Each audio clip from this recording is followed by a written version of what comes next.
Bien sûr de m'arriver à Bataille. Ça fait 2 jours que je l'oublie, mais effectivement, il faut que je le dise aujourd'hui. Comme notre ministre des cultes, Max Bitam, l'a dit, cette semaine, c'est la paracha des tzitzit. Et il est, voilà, et Mina Shamaïm, on fait à la fois du tzitzit. Donc, c'est une belle agra baratit, une belle providence du ciel.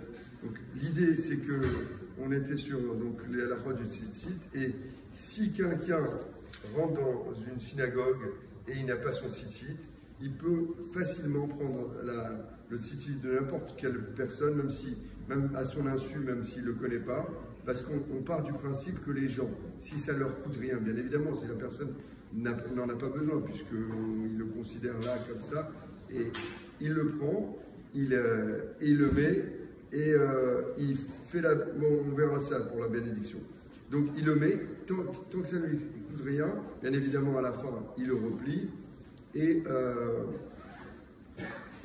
il ne faut pas par contre qu'il l'emporte avec lui, bien évidemment, il doit le laisser là où il l'a retrouvé, ça c'est évident, mais il est toujours bien de le rappeler.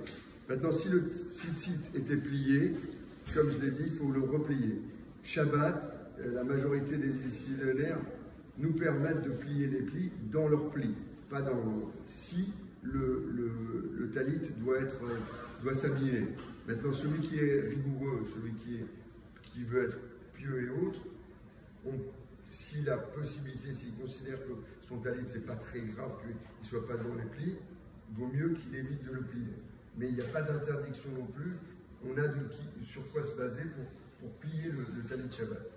Autre halakha, si quelqu'un n'a pas son talit et il est appelé à la Torah, donc il emprunte le talit d'un autre, et il emprunte le talit d'un autre, comme il emprunte le talit d'un autre et il ne va pas se considérer comme étant le sien, il ne fait pas de bénédiction dessus et il monte à la Torah juste pour l'intervalle. Cependant, si c'est un talit de la communauté, là, comme c'est de la communauté, donc il est fait pour cet usage, il doit faire la bracha dessus et monter à la Torah derrière, parce que dans ces cas-là, ce talit lui appartient, on va dire, parce que lorsqu'il a emprunté auprès de quelqu'un d'autre, la propriété est restée encore à celle.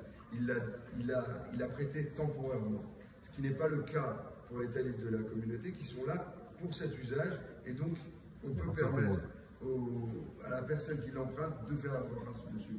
Et celui qui l'a prêté de refaire le bracha? Non. Hazak ou Baruch.